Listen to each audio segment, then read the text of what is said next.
নমস্কাৰ সকলোকে স্বাগতম জনাইছো এইটো এটা নতুন ইউটিউব চেনেল আৰু এই ইউটিউব চেনেলৰ জৰিয়তে ক্লাছ 9 আৰু 10 ৰ সায়েন্স ম্যাথ আৰু ইংলিশ গ্ৰামাৰৰ বিভিন্ন টপিকবোৰ আলোচনা কৰা হ'ব আৰু আজি আমি শিকিম কিদৰে এটা সেন্টেন্সক নেগেটিভ আৰু ইন্টাৰগেটিভ কৰিব পাৰি When we do negative any sentences then we should be right not what with the be verb অৰ্থাৎ যেতিয়া আমি কোনো এটা বাক্য নেগেটিভ কৰো তেতিয়া আমি not শব্দটো লিখিব লাগে আৰু হে not শব্দটো be ভাৰ্বৰ পাছত লিখিব লাগে ইয়াতে एग्जांपल এটা আছে I am a good student অৰ্থাৎ এই বাক্যটো কৈছে যে মই এটা ভাল ল'ৰা আৰু এই বাক্যটো যেতিয়া নেগেটিভ কৰিম অৰ্থাৎ নোহোৱা কৰিব লাগে তেতিয়া আমি লিখিব লাগিব I am not a good student অৰ্থাৎ এই বাক্যটোৱে বুজাইছে মই এটা ভাল ল'ৰা নহয় অৰ্থাৎ ইয়াত এই সেন্টেন্সটোৰ ক্ষেত্ৰত বি ভাৰ্ব আছে am গতিকে বি ভাৰ্বৰ পাছত আমি not শব্দ লগাব লাগে আৰু তেতিয়া এটা সম্পূৰ্ণ নেগেটিভ সেন্টেন্স হ'ব অৰ্থাৎ I am not a good student And when we do interrogative any sentences then we should be write be verb at the first of the sentences and put a question mark at the end of the sentences অর্থাৎ যেতিয়া আমি এটা বাক্য interrogative কৰিম অৰ্থাৎ প্ৰশ্নবোধক বনাম অৰ্থাৎ কোৱেশ্চন বনাম তেতিয়া বাক্যৰ আগত বি ভাৰ্বটো লিখিব লাগে অৰ্থাৎ ইয়াতে আমি एग्जांपल এটা লৈছো she is my sister she is my sister এই সেন্টেন্সটো যেতিয়া আমি ইন্টারোগেটিভ কৰিম তেতিয়া আমি লিখিব লাগিব is she my sister ইতিয়া এই সেন্টেন্সটোত বি ভাৰ্ব আছে is গতিকে is বি ভাৰ্বটো বাক্যৰ আগত লিখিব লাগিব is তাৰ পিছত is she my sister আৰু বাক্যৰ শেষত question mark বহাব লাগিব এটো নেসেসাৰি she is my sister এই বাক্যটো ইন্টাৰোগেটিভ কৰিলে হ'ব is she my sister সৰ্বপ্ৰথমে বি ভাৰ্বটো বাক্যৰ আগত লিখিব লাগিব তাৰ পিছত সাবজেক্ট আৰু বাকিটো একে থাকে আৰু শেষত question mark টো বহাব লাগে পাছত एग्जांपल আছে I am writing a letter এই বাক্যটো নেগেটিভ কৰিলে বি ভাৰ্ব আছে ইয়াতে am গতিকে am ৰ পাছত not শব্দ লগাব লাগে নেগেটিভ কৰিলে I am not writing a letter এই বাক্যটো নেগেটিভ কৰিলে হ'ব I am not writing a letter আৰু এই বাক্যটোকে ইন্টাৰোগেটিভ কৰিলে মানে বি ভাৰ্ব am টো বাক্যৰ আগত লিখিব লাগে am বি ভাৰ্বটো বাক্যৰ আগত লিখিব লাগিব আৰু সম্পূৰ্ণ বাক্যটো আগৰ দৰে সেম থাকিব অৰ্থাৎ I সাবজেক্টটো আহিব am I writing a letter প্ৰথমতে বি ভাৰ্ব লিখিব লাগে তাৰ পিছত সাবজেক্ট আৰু বাকি অবজেক্ট দখ একে writing a letter আৰু বাক্যৰ শেষত question mark টো বহাব লাগিব ইন্টাৰোগেটিভত আৰু 2 নম্বৰ एग्जांपल হৈছে they are playing cricket এই বাক্যটো যেতিয়া নেগেটিভ কৰিম ইয়াতে বি ভাৰ্ব আছে are আমি সৰ্বপ্ৰথমে বি ভাৰ্ব চাব লাগে কি আছে আৰু বি ভাৰ্বৰ পাছত not শব্দ বহালে হৈ গল যেতিয়া আমি নেগেটিভ কৰিম তেতিয়া they are not playing cricket আৰু যেতিয়া আমি ইন্টাৰোগেটিভ কৰিম এই বাক্যটো তেতিয়া ইয়াতে বি ভাৰ্ব আছে are গতিকে are শব্দটো অৰ্থাৎ are বি ভাৰ্বটো বাক্যৰ আগত বহিব আৰু বাকি দখ একে থাকিব they playing cricket আৰু বাক্যৰ শেষত question mark টো বহাব লাগিব Number 3 example the man was working at his garden এই বাক্যটো নেগেটিভ কৰিব হলে ইয়াতে বি ভাৰ্ব আছে was আৰু হে was ৰ পাছত not শব্দ বহালে নেগেটিভ হ'ব the man was not working at his garden আৰু ইন্টাৰোগেটিভ কৰিলে মানে was the man working at his garden মানে বি ভাৰ্ব was আছে was টো বাক্যৰ আগত বহালো আৰু বাকি দখ একে থাকিব আৰু বাক্যৰ শেষত question mark ঠিক হেইদৰে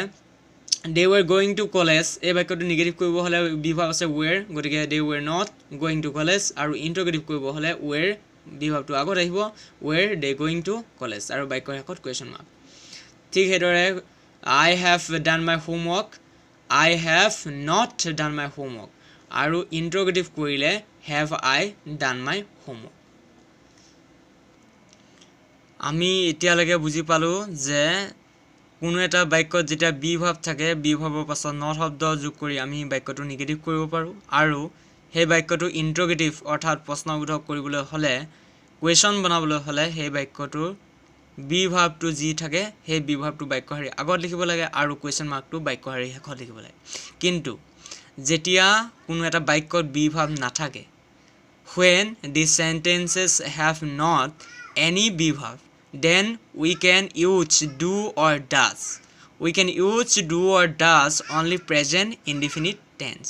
অৰ্থাৎ যেতিয়া কোনো এটা বাক্যত কোনো be verb নাথাকে তেতিয়া আমি do আৰু does be verbৰ সহায় ল'ব লাগে। তেতিয়া আমি do আৰু does be verbৰ সহায় ল'ব লাগে আৰু এই do আৰু does be verbটো আমি কেতিয়া সহায় লওঁ যেতিয়া কোনো এটা সেন্টেন্সত কোনো be verb নাথাকে। অৰ্থাৎ যেতিয়া কোনো সেন্টেন্সত be verb নাথাকে সেই সেন্টেন্সটো প্ৰেজেন্ট ইনডিফিনিট টেন্সত থাকে। এক কথাত ক'ব গ'লে প্ৰেজেন্ট ইনডিফিনিট টেন্সৰ বাক্যক আমি যেতিয়া নেগেটিভ আৰু ইন্টাৰগেটিভ কৰোঁ তেতিয়া ডু আৰু ডাজৰ সহায় ল'ব লাগে। Example, I do my homework every day. I do my homework every day. অৰ্থাৎ এই বাক্যটো যেতিয়া আমি নেগেটিভ কৰিম ইয়াত কোনো be verb নাই। I do my homework every day. ইয়াত কোনো am is are was were একো be verb নাই। গতিকে এই বাক্যটো যেতিয়া আমি নেগেটিভ কৰিব যাম তেতিয়া এই বাক্যটোত do not আৰু does not এনেকুৱা বাক্যবোৰত ব্যৱহাৰ হয়। এতিয়া কথাটো হ'ল I আছে ইয়াত সাবজেক্ট, গতিকে I ক্ষেত্ৰত do আহে আৰু এই বাক্যটো যেতিয়া আমি নেগেটিভ কৰিম তেতিয়া হ'লে I do not do my homework every day লিখিব লাগিব। আৰু ইয়াতে আমি do not ব্যৱহাৰ কৰিছোঁ। যেতিয়া থাৰ্ড পাৰসন সিঙ্গুলাৰ নাম্বাৰ হয় সাবজেক্টটো হি সি ইট বা মানুহৰ যিকোনো নাম তেতিয়া আমি does not লিখিব লাগিব। আৰু এই বাক্যটোকে যেতিয়া আমি ইন্টাৰগেটিভ কৰিম তেতিয়া এই প্ৰথম লিখিছোঁ আমি নেগেটিভত do not আৰু সেই do notৰ not শব্দটো আমি লিখিছিলোঁ নেগেটিভ হোৱাৰ কাৰণে, কিন্তু যেতিয়া আমি ইন্টাৰগেটিভ কৰিম ইন্টাৰগেটিভ কৰোঁতে অকল do শব্দটো আমি লিখিব লাগিব আৰু সেই do শব্দটো বাক্যশাৰী আগত লিখিব লাগিব। যেতিয়া কোনো এটা বাক্যত be verb থাকে সেই be verbটো আমি বাক্যশাৰী আগলৈ আনিছিলোঁ, কিন্তু ইয়াতে কোনো be verb নাই গতিকে আমি do not ব্যৱহাৰ কৰিছোঁ আৰু সেই do notৰ নেগেটিভ হোৱাৰ কাৰণে do not ব্যৱহাৰ কৰিছিলোঁ আৰু যেতিয়া ইন্টাৰগেটিভ কৰিম তেতিয়া do শব্দটো বাক্যশাৰী আগত আহিব আৰু বাকিডোখৰ আগৰ দৰে একেই। অৰ্থাৎ সাবজেক্টটো পাছত লিখিব লাগে I আৰু অবজেক্টখিনি একেদৰে লিখিব লাগে do my homework every day আৰু বাক্যৰ শেষত কুৱেশ্যন মাৰ্ক আগৰ দৰে ভৰাই দিলে হ'ল। Next example, Ram goes to school. এই বাক্যটোতো কোনো be verb নাই বা কোনো অক্সিলাৰী ভাৰ্ব নাই। ৰাম গোজ টু স্কুল, ৰামে স্কুললৈ যায়। এই বাক্যটো যেতিয়া আমি নেগেটিভ কৰিবলৈ যাম আৰু ইন্টাৰগেটিভ কৰিবলৈ যাম তেতিয়া এই বাক্যটোত আমি does ব্যৱহাৰ কৰিব লাগিব, does not আৰু বা does। এতিয়া যেতিয়া নেগেটিভ কৰিম তেতিয়া does not আৰু যেতিয়া ইন্টাৰগেটিভ কৰিম তেতিয়া does ব্যৱহাৰ কৰিব লাগিব। এতিয়া কথাটো হ'ল এই বাক্যটো কোনো be verb নাই, গতিকে এই সেন্টেন্সটো সম্পূৰ্ণৰূপে প্ৰেজেন্ট ইনডিফিনিট টেন্সত আছে আৰু প্ৰেজেন্ট ইনডিফিনিট টেন্সত থাকিলে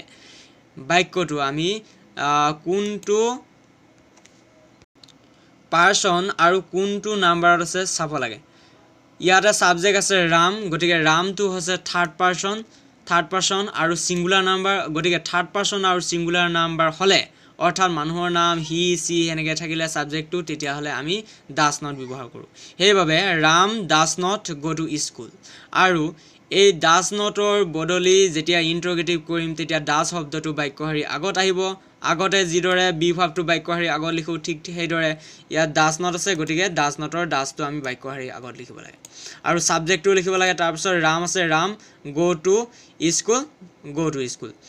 প্ৰথমতে লিখিছিলোঁ Ram goes to school, Ram goes to school। এই বাক্যটো যেতিয়া আমি ইন্টাৰগেটিভ কৰিম তেতিয়া does Ram go to school।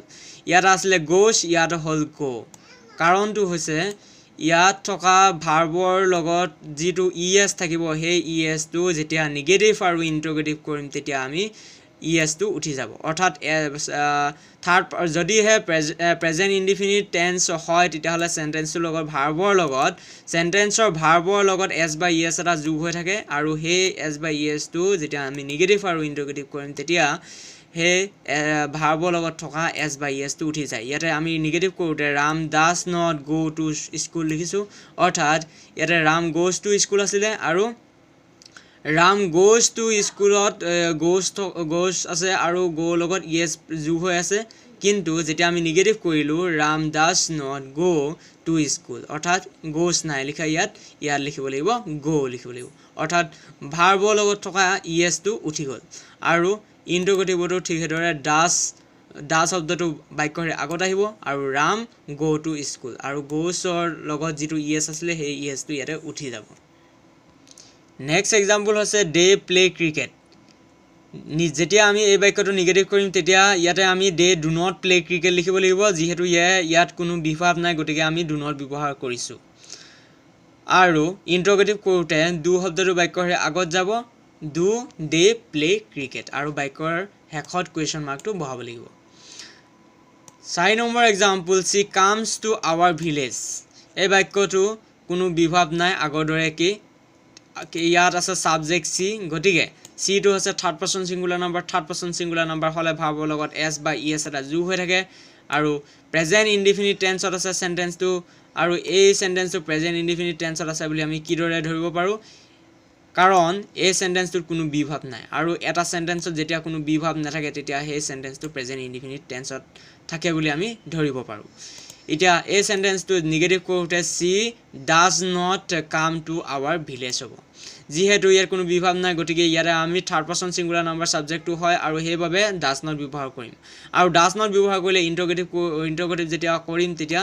Does শব্দটো বাক্যহাৰী আগত লিখিব লাগে অৰ্থাৎ ডাজ শব্দটো বাক্যহাৰী আগত লিখিব লাগিব does C come to our village আৰু ইয়াতে সি কামস টু আৱাৰ ভিলেজ আছিলে কামৰ লগত এস এটা যোগ হৈ আছিল আৰু সেই এস টো ইয়াতে কিন্তু আমি লিখিব নালাগে অৰ্থাৎ এস বা ইএস টো জিৰো ভাৰ্বৰ লগত যোগ হৈ থাকে সেই এস বা ইএস টো যেতিয়া নিগেটিভ আৰু ইন্টাৰগেটিভ কৰিম তেতিয়া এস বা ইএস টো উঠি যাব অৰ্থাৎ ইয়াত যেতিয়া নিগেটিভ কৰিছো she does not come to our village এই কামত এস টো নাই কিন্তু যেতিয়া আমাক নিগেটিভ কৰিব দিছে তেতিয়া কিন্তু কামস টো সাবজেক্টৰ ভাৰ্বৰ লগত আছে এতিয়া 5 নম্বৰ এক্সাম্পলটো আছে হি সুইমস ইন ৰিভাৰ এই বাক্যটো প্ৰেজেন্ট ইনডিফিনিট টেন্সৰ হয় যেহেতু ইয়াত কোনো বিভাৱ নাই গতিকে এই সেন্টেন্সটো নিগেটিভ কৰোতে ডাজ নট ব্যৱহাৰ হ'ব আৰু হি টো হৈছে third person singular number subject গতিকে থাৰ্ড পাৰসন সিঙ্গুলাৰ নাম্বাৰৰ পাছত ডাজ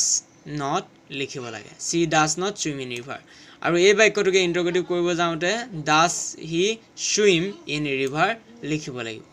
আশা কৰিছো নিগেটিভ আৰু ইন্টাৰগেটিভ আমি কিদৰে কৰিব পাৰো হেবোৰ ভালদৰে বুজি পাইছা বুলি আৰু যদিহে কিবা নুবুজা কুৱেশ্যন আছে তেন্তে কমেন্ট কৰি জনাব পাৰা আৰু চেনেলটো সাবস্ক্ৰাইব কৰি লবলৈ নাপাহৰিবা ধন্যবাদ